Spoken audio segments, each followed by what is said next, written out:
Hey guys, how you doing? Today is actually very exciting because Raph this morning said to me, Deborah, do you know what video you're going to make today? He knows that I make a video every Friday. And I said, look, I'm not sure. I'm going to have to think about it. And he says, I have an idea for you. And I said to him, well, what's your idea? And he said, I think you should do a series on relationships, on how to find the right guy. I think you should talk to girls about relationships. And I thought, you know what? I am going to talk about what I know, which is not everything. And the way that I want you to look at this video is, the intention of this video is for me to share with you my formula, my tips, my tricks, my method, if I could say it that way, of how to marry the right guy. That's literally what it is, how to marry the right man. Now, what I'm not doing is claiming that only my method is good, that only my method works. I want you to think about this like a choc chip cookie recipe. A lot of people have their own choc chip cookie recipes, and they may do things differently, and they may be amazing. Their cookies may be amazing. All I can say is that this is my recipe. I'm not saying it's the only one, but it's the one that worked for me, and maybe there's something that you can learn from it, something that would work for you. Is that good? Are we sweet? I may not have done a lot of things in my life, but I have done one thing right, and that is I married the right person. Now, I can't speak about what that will look like in 5 years, 10 years, 20 years, 30 years. I haven't been married for a long time, but I'm not actually talking here about how to sustain a marriage for 30 years. All I want to share with you is how I made sure that I married who I think is the right guy, and how I did that, what my methodology was, my step by step. And I have to warn you, I have to pre-warn you, there's going to be some very practical stuff, but there's also going to be spiritual stuff. And the reason for that is that that was my journey. My journey was not just a practical step by step, and it was not just prayer and fasting and waiting for God to bring, the perfect man to my doorstep. It was a combination of both of those things. So I can't actually tell you the story of how I met and married the right man if I did not include all of the components, essentially. So I just want to share my single to married journey. Yep, single to married.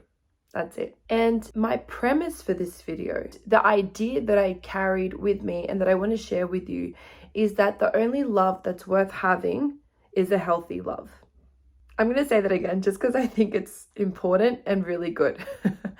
The only love that's worth having is a healthy love. I just think that this point right here is where so many people get it wrong. So many people get it wrong. And they mix up love with passion, a crush, those heady feelings, butterflies. Oh my gosh, the world just stops when I'm near this person. Thinking that you love someone even though you've met them for a few days or once, that happened so much when I was a teenager. Even early 20s probably. I would just see someone, have one conversation with them, and I would have fallen in love. I had the biggest crush ever.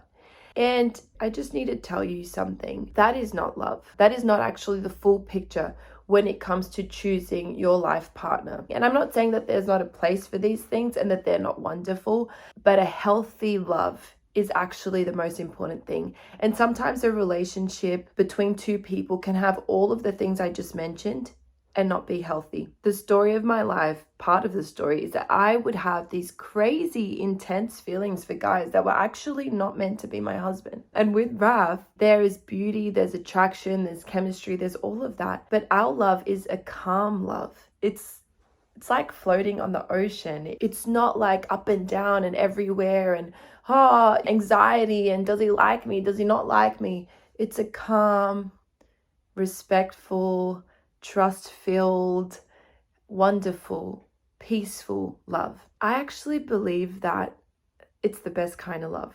That a love based on respect, a love based on shared values, a love based on shared principles is the best kind of love. A mature love. You've got immature love. So the topic of this channel is really going from immaturity to maturity. You've got immature, childish, teenager love, and you've got mature love. proper love, which sometimes you can be an adult and not have understood, discovered, or experienced mature love. But I would say that marriage is actually something for mature people. It's not something to be entered into for people who are not yet mature in certain ways, right? Because we're never fully mature and perfect in every way, but it's a serious business. Getting married is a serious business. And because getting married is a serious business, I would actually say that dating is a very serious business because it's the precursor to marriage. So by default, dating is kind of a big deal in my book. And so a healthy love, it's actually a love that is not filled with jealousy, with possession, with mistreatment, with rudeness, with all of these things that are often so common in relationships today. A healthy love looks different and feels different. And so I'm about to start sharing my formula with you. Are you ready? Are you sure? Are you actually interested? Because I'm going to lay it all out. So my very first principle is the very first thing that I had to define. My very first decision was that God had to come first. Now, I told you this is going to be a mix of spiritual and practical. This thing of God having to come first, you would think that it has nothing to do with dating, but it actually has everything to do with dating. Because when I say that God had to come first in my life and did come first in my life, and I put him on that top pedestal, that meant that everything that he had to say about marriage, about relationships, about how that should go, became my guideline for dating and for relationships. So for me, it really was a question of, okay, so the Bible says we should preserve our sexual purity. So I was like, okay, I'm going to preserve my sexual purity in dating, right? The Bible talks about don't be unequally yoked, and that really is interpreted by many as meaning don't date unbelievers. Don't actually go into deep relationship with people who are not of the same faith. So I did not date unbelievers. I've never had a non-Christian boyfriend. Don't date just for fun. Now, this might be more of a controversial one, but for me, dating was very much trying to figure out whether this person can be my husband and whether we can get married one day. That's the one purpose of dating. For me, in my mind, if I wanted to have fun, I would go have fun with friends. I would go and travel.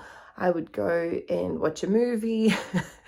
But dating, although dating is fun or should be fun, I would never just date to have a good time. And these things that sound like quite rigid and maybe stiff or something, they actually preserved me from so much emotional harm, from so much involvement. Like dating is something that when you really like something, your feelings get all wrapped up in there. Your soul gets all wrapped up in there, you know. You build a closeness and you build a depth with another person. And when that breaks, it can often be very painful. And so having boundaries and having guidelines, which meant that I wasn't just going into relationships, just any relationships, that I had high standards, that I wouldn't tolerate just any kind of behavior, meant that I actually was protected from a lot of hurt, if I could put it that way. And it didn't feel like protection at the time.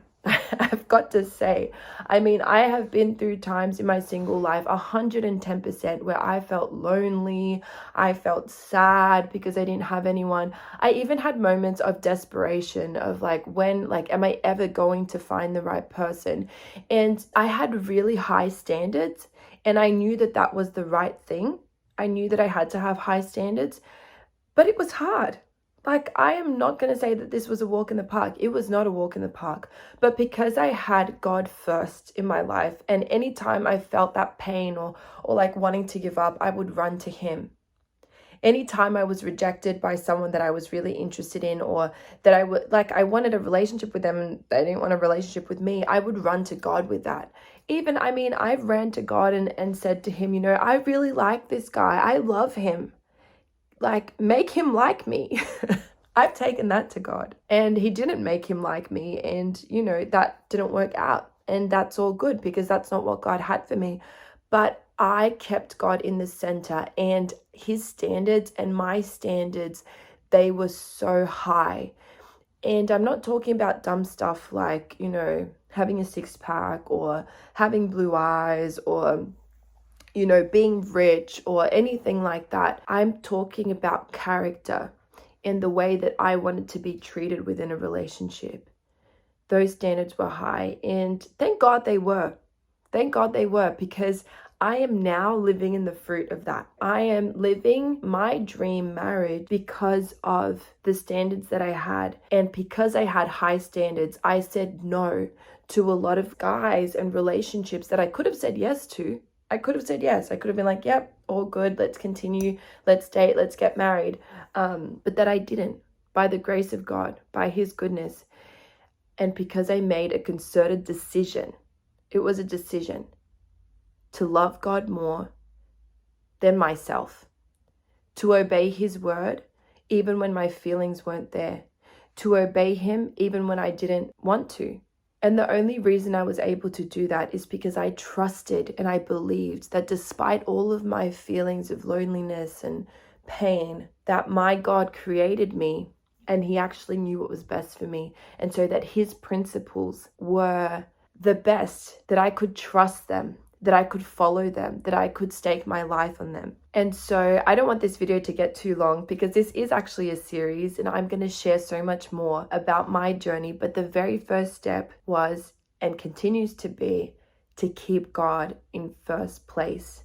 Value what he says above all of your own feelings, and let that be translated practically into your actions. So that's my first and most important principle that I wanted to share with you. God needs to come first, and all of the implications of that. Obeying his word, trusting him, trusting that his will for your life is superior and better than your own plans, that his ways are higher, that his ways are better.